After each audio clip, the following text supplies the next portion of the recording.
राधे राधे दोस्तों। तो आज थर्सडे था। भगवान जी को मैंने पीले पीले वस्त्र पहना रखे थे और बहुत ही अच्छे से वहाँ पर उनको खेलने के लिए सारे टॉयज वगैरह लगा कर दे दिए थे। तो यही मैं वीडियो एक कैप्चर कर रही थी। मैंने सोचा था रील्स बनाऊंगी, बट मैंने कहा नहीं, मिनी ब्लॉग बनाती हूँ। ये मिनी ब्लॉग बहुत लंबा है तो इसलिए मैं इसको ब्लॉग में डाल रही हूँ। तो देखिए कितने क्यूट से लग रहे हैं मेरे लल्ला, और राधा कृष्ण जी भी बहुत प्यारे लग रहे हैं। तो मैं आज इनको ऊपर से लेके नीचे तक बहुत स्लो मोशन में आपको दिखा रही हूँ। ये होली के बाद हमने इनको कपड़े पहनाए थे और एक्चुअली हम इनको डेली नहलाते हैं, लेकिन पूरा श्रृंगार उतार कर नहीं, नॉर्मल टॉवेल से गंगा जल से मुँह हाथ पोंछ देते हैं, चरण वगैरह इनके पोंछ देते हैं और इस तरीके से हम इनकी सेवा करते हैं। और लड्डू चली गई थी स्कूल और मैंने आज पीले कपड़े पहने थे, तो मैंने अपने लिए चाय और यहाँ पर बहुत सारा ड्राई फ्रूट्स था जिसको मैंने फ्राई कर रहा था कि भगवान जी को भी भोग चढ़ाऊँगी और खुद भी चाय के साथ एन्जॉय करूँगी थोड़ा-सा, क्योंकि सुबह का उठे होते हैं तो 7 ये 9 बजे तक बहुत भूख लग जाती है। 9:30 के बाद का है। 9:30 लड्डू स्कूल जाती है तो मैं यहाँ फ्राई कर रही थी, एक हाथ से कैमरा भी हैंडल कर रही हूँ। तो मैंने सोचा कि पहले मैं ये पीती हूँ चाय बहुत तसल्ली से, उसके बाद कुछ काम करूँगी। पूरा घर फैला हुआ था, ये देख सकते हैं आप। तो ये देखिए दूर में टेबल, कचरा, हर चीज़ इधर-उधर है, सारा कुछ मुझे समेटना था। तो पहले मैंने चाय बनाया अपना और मखाना फ्राई किया बहुत अच्छे से। ये देखिए, किसी भी तरीके के जितने भी ड्राई फ्रूट्स हैं, अगर आपके पास मिक्स हैं, तो आप इसमें हल्का-सा घी डालकर इसको बहुत ही सिम करके, गैस को सिम करके अच्छे से फ्राई करेंगे, चाय के साथ बहुत अच्छा लगता है और आपको बहुत टाइम तक भूख नहीं लगता। अगर आपने कभी ट्राई नहीं किया है, तो डेफ़िनेटली ट्राई ज़रूर कीजिएगा। इससे काफ़ी टाइम तक आपको भूख नहीं लगेगी। उसके बाद मैंने भगवान जी को सबसे पहले भोग लगाया। भगवान जी को भोग देने के बाद मैंने उनकी बाँसुरी वग़ैरह सही की और उसके बाद मैं ले ली अपनी चाय और मैं एन्जॉय करने लगी थी। पहले तो अपनी चाय फर्स्ट घूँट थी मेरी ये चाय की। चाय और मखाना खाने के बाद मैंने घर साफ़ करने में लग गई। तो मैंने सोचा पहले झाड़ू वग़ैरह लगा लूँ अच्छे से, क्योंकि बहुत ज़्यादा घर फैला था। फटाफट जब लड्डू को स्कूल जाना होता है ना, तो पहली प्रायोरिटी हो जाती है लड्डू को स्कूल लेकर जाना है और जल्दी-जल्दी उसको टाइम पर पहुँचाना है। एटलीस्ट पंक्चुअल रहे वो अपने स्कूल के लिए। तो यहाँ पर मैंने झाड़ू वगैरह लगाया। स्कॉच अपने रेस्ट मोड में थे, जैसे कि वो हमेशा रहते हैं, तो यहाँ पे स्कॉच रेस्ट कर रहा था। मैंने बोला भाई इधर कैमरे पर देख भी लो, बट उसने थोड़ा-सा देखा, फिर कहा तुम अपना काम करो, मैं अपना काम करता हूँ। यहाँ पे स्कॉच सो गया था। फिर शाम मैं चली गई थी 12 बजे लड्डू को लेने, 12 से पहले ही चली गई थी। लड्डू को मैंने लिया और लड्डू साइकिल लेकर सीधा घर जाए, ऐसा हो नहीं सकता। लड्डू एन्जॉय करने लगी थी पार्क में, बट मैंने कहा नहीं, आज मेरा व्रत है आज, और धूप भी बहुत तेज़ थी। तो मैंने लड्डू को बेवकूफ़ बनाकर लड्डू को मैं घर लेकर आ गई थी, यही बोलकर कि धूप बहुत है। एक्चुअली में धूप बहुत तेज़ थी कि वो टॉलरेट ही नहीं हो रहा था। मैंने कहा इतनी तेज़ धूप में तो बिल्कुल नहीं है कि तुमको मैं पार्क में आधे घंटे खिला पाऊँ। वैसे वो स्कूल से आती है तो पहले पार्क में आधे घंटे खेलती है। तो लड्डू अपनी साइकिल और अपनी डॉल लेकर साइकिल चलाने लगी थी।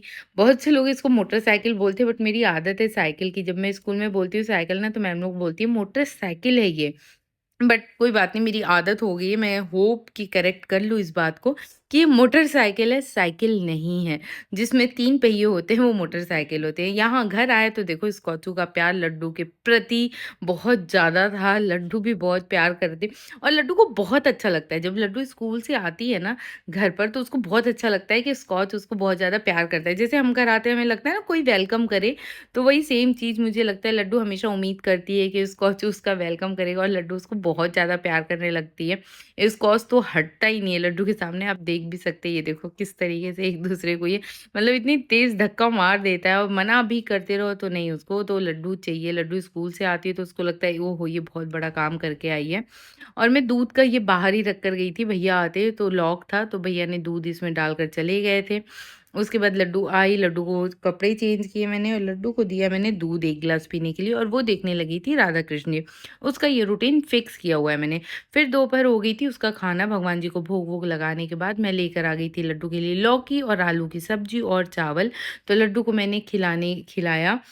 शाम हो गई थी, शाम को भी मैंने अपने कपड़े वगैरह चेंज कर लिए थे, पूजा कर ली थी, और आज के दिन पीला खाया जाता है, तो ये आलू बिना नमक का था, तो मैंने सबसे पहले रोटी निकाली गाय की। उसके बाद मैंने सोचा आज तो मैं खाऊँगी पराठे। तो पहले गाय की रोटी निकाली, गाय की रोटी में मैं हमेशा गुड़ डालती हूँ और रोटी आपको बनाकर निकाल देना होता है, मतलब आपकी मर्ज़ी, बट व्रत हो उस दिन तो ज़रूरी। सॉरी, साइड में मेरा डॉग भौंक रहा है। तो इसलिए मैं ये रोटी निकालती हूँ गाय की। और ये आलू मैंने पहले ही उबाल कर रख लिया था, चाय भी मैंने रेडी कर लिया था क्योंकि इसमें नमक नहीं खाते, मैं कई बार बता चुकी हूँ।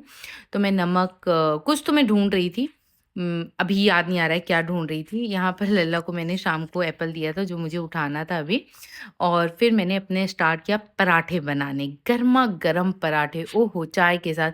नमक नहीं है, उसका थोड़ा-सा फ़ील होता है बट मेरी शायद आदत भी हो गई है, क्योंकि लड्डू कम नमक खाती है तो मेरी भी आदत है कम नमक खाने की, तो मैंने बिना नमक के यूज़्ड टू हो गई हूँ। ये देखिए मैंने आलू के पराठे बनाए थे।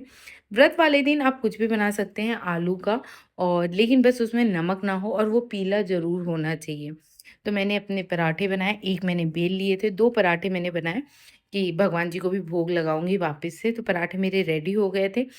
रेडी होने के बाद मैंने भोग लगाया भगवान जी को, और लड्डू को तो पराठे अगर दिख जाए तो वो ज़रूर ही खाएगी। फिर मैं चली गई लड्डू को लेकर पार्क, क्योंकि थर्सडे वाले व्रत में ना आपको बहुत लेट नहीं खाना होता, तो मैं लड्डू को पार्क लेकर जाने लगी थी। लड्डू बहुत ज़्यादा एक्साइटेड थी, मैंने कहा चलो जी आज आपको पार्क घुमा देती हूँ। लड्डू सोकर उठी थी, दूध वगैरह पी ली थी, स्कॉचू को भी मैं लेकर अपने साथ गई थी। लड्डू यहाँ पर झूला झूल रही थी और बोल रही थी और तेज़ झूलाओ और तेज़ झूलाओ। मैंने कहा भैया इससे ज़्यादा तेज़ नहीं, क्योंकि आप बहुत छोटे हो। वो दूसरों को देखती है ना, वो बहुत स्पीड में झूलते हैं, तो उसको भी लगता है झूलूँ। यहाँ पर फिर आई लड्डू, लड्डू मिट्टी से ना खेले ऐसा हो नहीं सकता। वैसे बचपन से भी मैं और बॉस ना इसको अलाउ करते हैं कि तुम खेलो मिट्टी से। तो ये मिट्टी से जब खेलती है तो इसको कोई झूला कुछ भी नहीं दिखता, इसको बस मिट्टी दिखता है। तो इसने मिट्टी से बहुत खेला, बहुत खेला। मैं और स्कॉच थक कर बैठ गए थे कि भैया उसका जब तक मिट्टी से पेट नहीं भर जाता ना तब तक तो हम जाएँगे ही नहीं घर। यहाँ पर नॉन स्टॉप लड्डू खेल रही है। मतलब लड्डू को देखकर मुझे लगता है और बच्चे मिट्टी खेलने लगे थे, मिट्टी में बैठने लगे थे और पेरेंट्स भी उनको मना नहीं कर रहे थे। तो नॉर्मल है, मिट्टी आजकल मिलती कहाँ है। उसका ये देखो एक डॉग आया, स्कॉच और लड्डू तो बिल्कुल, स्कॉच डर गया था, लड्डू बहुत ज़्यादा एक्साइटेड हो गई थी। ये डॉग भी बहुत एक्साइटेड हो गया था लड्डू को देखकर, और लड्डू बिल्कुल भी नहीं डरती है किसी भी डॉग से। मतलब उसको समझाना पड़ता है कि नहीं भाई इस डॉग के पास जाओ, इस डॉग के पास मत जाओ, ये देखो, ये देखो, ये देखो। इस तरीके से। तो कैसा लगा आपको ये ब्लॉग ज़रूर बताइएगा, और राधे राधे, जय श्री राधे, अपना ध्यान रखें, खुश